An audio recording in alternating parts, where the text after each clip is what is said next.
జగన్ ఈ రోజు మళ్ళీ ఒక కొత్త స్కీమ్ తీసుకొచ్చాడు. ఆ స్కీమ్ పేరే ఆడుదాం ఆంధ్ర అంట. ప్రజలను అడిగిన ఆడుదాం ఆంధ్ర పైన మీ అభిప్రాయం ఏంటని, మా జీవితాలతో ఆడారు చాలు బాబు, ఈ కార్యక్రమం మాకు వద్దునే వద్దన్నారు. జగన్ ఒక ఐపీఎల్ టీం కూడా పెడతాడంట. ఆ ఐపీఎల్ టీం పేరేంటో తెలుసా?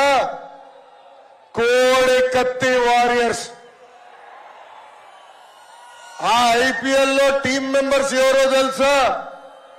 Senior batsmen Avinash Reddy. బాబాయిని గట్టి కొట్టాడు కదా.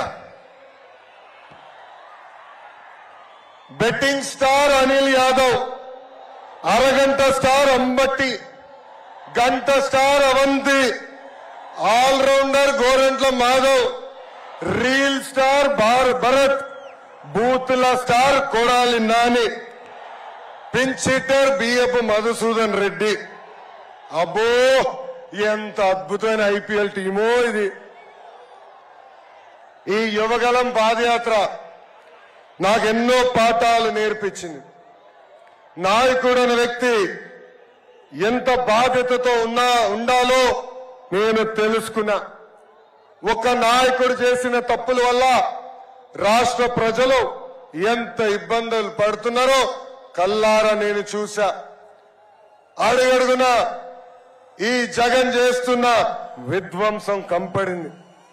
ఉద్యోగాలు లేక యువత పక్క రాష్ట్రాలకి వలసలు వెళ్లే పరిస్థితి, నకిలీ విత్తనాలతో రైతులు నష్టపోయే పరిస్థితి, తాగునీటి కోసం మహిళలు బిందెలు పట్టుకుని కిలోమీటర్లు నడిచే పరిస్థితి.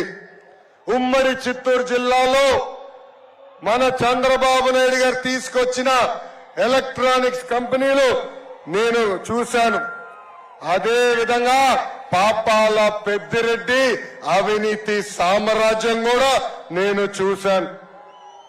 అనంతపురంలో మన చంద్రబాబు గారు తెచ్చిన కియా మోటార్స్ డ్రిప్ ఇరిగేషన్ కనిపించినాయి. జగన్ తీసుకొచ్చిన కష్టాలు కన్నీరు కూడా కనిపించినాయి. ఉమ్మడి కర్నూలు జిల్లాలో చంద్రన్న తీసుకొచ్చిన airport, mega seed park, mega solar park, cement ఫ్యాక్టరీలు, తాగునీటి ప్రాజెక్టులు, సాగునీటి ప్రాజెక్టులు కనిపించినాయి. జగన్ చేసిన విధ్వంసం కూడా అక్కడ నాకు కనిపించింది. శ్రీకాళహస్తి నియోజకవర్గంలో రజక సామాజిక వర్గానికి చెందిన మహిళ ముని రాజమ్మ నా దగ్గరకు వచ్చి ఆమె కష్టాలు చెప్పింది. అది చూసి అక్కడున్న పిల్ల సైకో బిఎఫ్ మధుసూదన్ రెడ్డి ముని రాజమ్మ ఉన్న చిన్న బండిని ధ్వంసం చేశారు. ఏకంగా ముని రాజమ్మ ఆయన కాలు పట్టుకుని క్షమాపణ కోరితేనే వదిలిపెడతానన్నాడు. కానీ ముని రాజమ్మ తగ్గలేదు. ఆమె ధైర్యానికి నా హ్యాట్స్ ఆఫ్. పలమనేరులో మిస్బా తల్లిదండ్రులు నేను కలిశాను. మిస్బా 10వ తరగతి పాప, అన్ని సబ్జెక్ట్స్ లో ఫస్ట్ ర్యాంక్. ఆమె డైరీ కూడా చదివా. ఆమె డైరీలో చాలా స్పష్టంగా డాక్టర్ అవ్వాలన్న కోరిక ఉందని రాసింది. మిస్బా అన్నిట్లో ఫస్ట్ ర్యాంక్ వస్తుందని, ఏకంగా వైకాపా నాయకుడు కూతురు సెకండ్ ర్యాంక్ వస్తుందని మిస్బాకి టీసీ ఇప్పించి పంపించారు.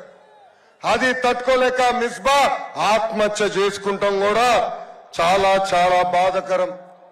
ఎమ్మిగనూరు నియోజకవర్గంలో రంగమ్మ తన భర్త 12 ఎకరాల కౌలుకు తీసుకుని అప్పుల పాలయ్యి ఆత్మహత్య చేసుకున్నారు. ప్రభుత్వం కనీసం ఒక చిల్లి గవ్వ ఆ కుటుంబానికి ఇవ్వలేదు. కానీ ఆ కుటుంబానికి అండగా నిలబడింది ఈ తెలుగుదేశం పార్టీ.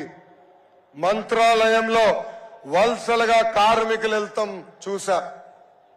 ఊర్లో సాగునీరు లేదు, ఉపాధి కోసం పక్క రాష్ట్రాలకు వెళ్తాం నేను స్వయంగా చూసా.